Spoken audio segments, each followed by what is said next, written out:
भारत में युवाओं पर दबाव अचानक से नहीं बढ़ा, बल्कि सिस्टमैटिक तरीके से बढ़ाया गया है। सच्चाई ये है कि आज का युवा कर्ज इसलिए नहीं ले रहा है कि वो अमीर बन रहा है, बल्कि इसलिए क्योंकि वो अभी गरीब है लेकिन अमीर दिखना चाहता है। ये वीडियो पूरा देखना आप, आपका नज़रिया बदल जाएगा लोन, ईएमआई, क्रेडिट कार्ड और बाय नाउ पे लेटर की स्कीम से। ईएमआई को नॉर्मल बना दिया गया है।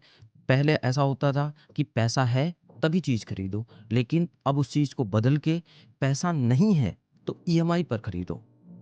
अगर एग्जाम्पल के तौर पे देखो, मोबाइल 60,000 का है तो ईएमआई 2,999 कर दी गई। बाइक 1.5 लाख की है, ईएमआई 4500। लैपटॉप ईएमआई पर, कोर्स ईएमआई पर, शादी ईएमआई पर, ट्रैवल ईएमआई पर।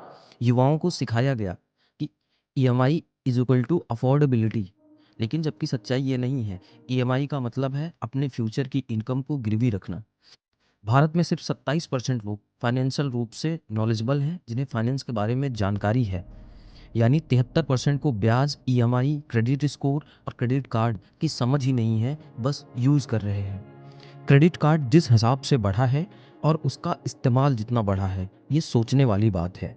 लोन प्रोसेस जितना आसान हुआ है, उतना ही मुश्किल खड़ी करता जा रहा है।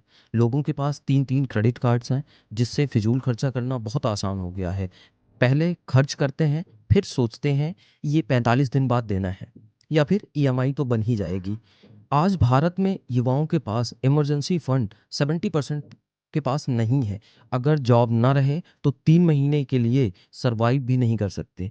ये जाल कैसे फैलता जा रहा है और कैसे युवा इसमें फंसता चला जा रहा है, इसे समझते हैं गहराई से। फाइनेंस मैनेजमेंट से समझते हैं। अगर आपकी सैलरी 50,000 है तो उसका 20% सबसे पहले बचत के लिए रखना चाहिए, जिसके दो पार्ट हैं, 10% इमरजेंसी फंड और 10% इन्वेस्टमेंट। उसके बाद खर्च खुद को मजबूत स्थिति में ले जाएगा। दिखावा और सोसाइटी स्टैंडर्ड के लिए हर चीज़ लोन पर ही तो है। कार, घर, एसी, फ्रिज, टीवी, फ़ोन।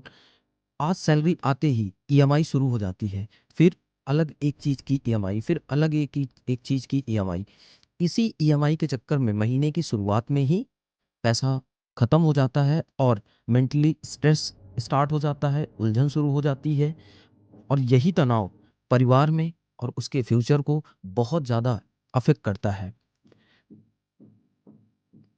अगर आपके पास पैसे खर्च करने की जानकारी नहीं है, तो आज से थोड़ा-थोड़ा रोज़ सीखिए फाइनेंस मैनेजमेंट को। भारत में 53% युवा 30 साल से पहले पर्सनल लोन ले चुका है।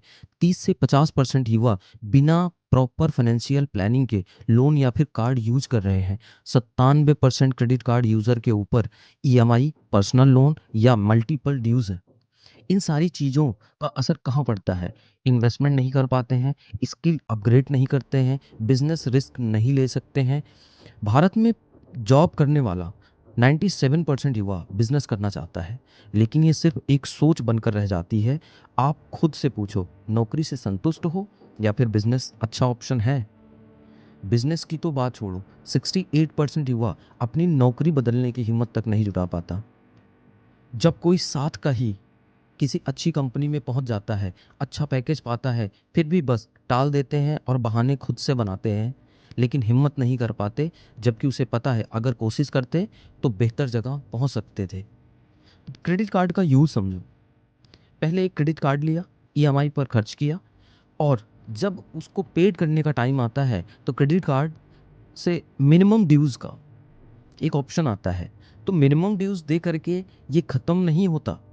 मिनिमम ड्यूज़ हाई इंटरेस्ट पर मिलता है और पूरा अमाउंट एज इट इज़ बचा रहता है, और पूरा अमाउंट भरने के लिए फिर दूसरा लोन लिया जाता है। इनकम कम है और ईएमआई ज़्यादा हो जाती है, नहीं भर पाते हैं, जिससे क्रेडिट स्कोर गिर जाता है।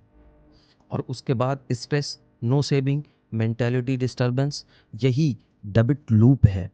आज भारत का युवा आलसी नहीं है, वो मेहनती है, लेकिन फाइनेंस के खेल में अनजान है। अगर पैसे की समझ नहीं आई तो पूरी ज़िंदगी ईएमआई भरते भरते निकल जाएगी।